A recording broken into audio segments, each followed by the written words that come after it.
asalaamaaleykum tey paquet xaal bu Sama Mbéy la ñuy waxtaane xaal mooy mbayteef bi nga xam ne la ñuy mujjee ji xaal dañu ko war a ji ci 20 fan ak juróom ci weeru ut bu suuf ci tooyee ngir am ay doomu xaal yu mag nañu bàyyi ay dig-digal yu tolloog 2 meetar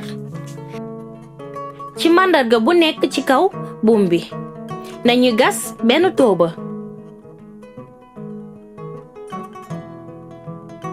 tóoba bi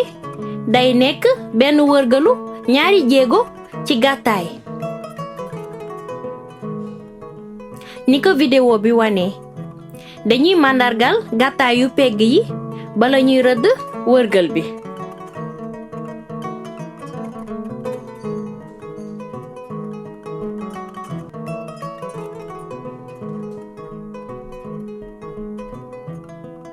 ci wërgal boobu lañuy gas tóoba bu am xóotaay bu tolloog benn loxo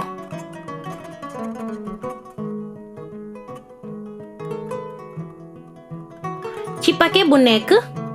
dañuy jaxase xaaju siyo fumier ak 2 ngëbu loxo engrais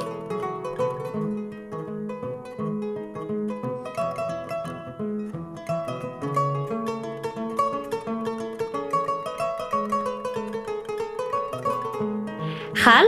dafa soxla engrais bu bari ngir am doole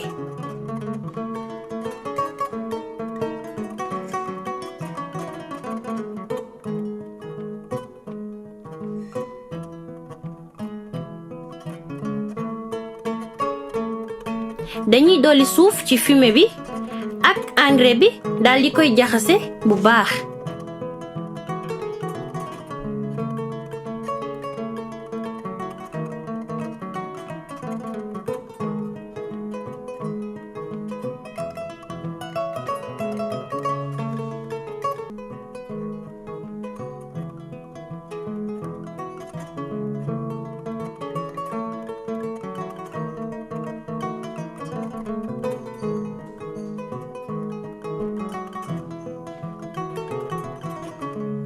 suñu pare dañuy suul suuf si ci tóoba bi dañu war a def suuf bu doy ci diggante engrais bi ak doomu xaal yi ngir meetu engrais bi lakk doomu xaal yi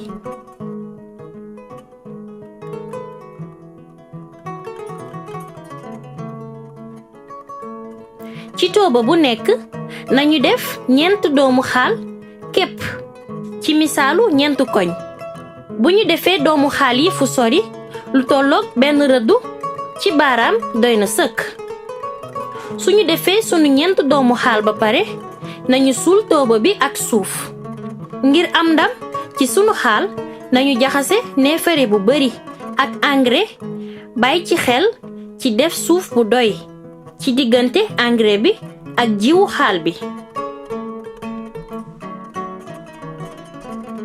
nañu def 4 doomu xaal ci tóoba bu nekk ci misaalu 4 koñ dañu wara saa su ne bay sunu tool ba mu set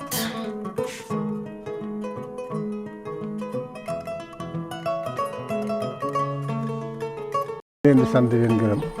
ci jóg bi ngeen fi jóg ay si fii def seen liggéey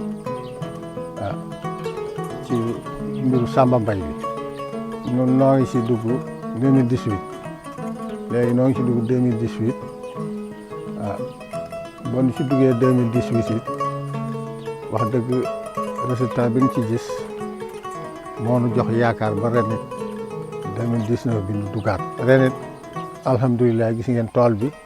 jaar ngeen fi ñuy jaaye xaal bi bu ngeen noppee ngeen jël xaal yi xam nga qualité xaal bi fi génn ren moom fii yëpp mën naa ni bu nu Sama Mbéy résultat bu ne mel waaw wax dëgg yàlla moom li nga xam ni moo ci la ñu déparé muy xaal bi moom sant yàlla lañ ci def ndax mu ngi nuy aidé ci wàllu dundin aidé boo xam ne bii bu du woon moom dinañu def yeneen mbir yoo xam ni sax maanaam dinañu gën a sonn waaye njaboot gaa ngi nii ku soxla 2 téeméer ku soxla 3 téeméer ku soxla téeméer mburu suukar yu demee noonu yëpp ci laa koy génne te amul benn problème. rendement xaal bi daal fi mu ne bu yeboo ma ne la li ma ci dépensé woon moom jël naa ci fi mu ne li ko mën nañu ci xayma ni bu àggee 200 000 moom dina ci génn.